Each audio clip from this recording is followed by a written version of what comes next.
Hello everyone, and in this video I'll discuss about Starling Bank saving spaces. But first, please subscribe to the channel. So without further ado, let's dive in. So saving spaces helps you keep your money separate, so you won't accidentally spend your savings. These spaces visually track your progress towards specific financial goals. Here's why they are beneficial. Easy handling. You can move money in and out of spaces with a few taps or use Starling's split payment tool for smart distribution across different spaces and accounts. Automatic savings. You can activate the rounds up feature to automatically round up your spending to the nearest pound, channeling the spare change to your chosen space. Personalized touch. You can add a name and a photo to your space for a personal touch that keeps your financial goals in sight. Well-ordered view.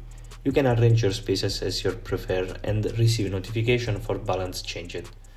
This flexibility ensures a clear and up-to-date overview of your savings. And there we have it. If you found this tutorial helpful, please consider leaving a like and subscribe to the channel.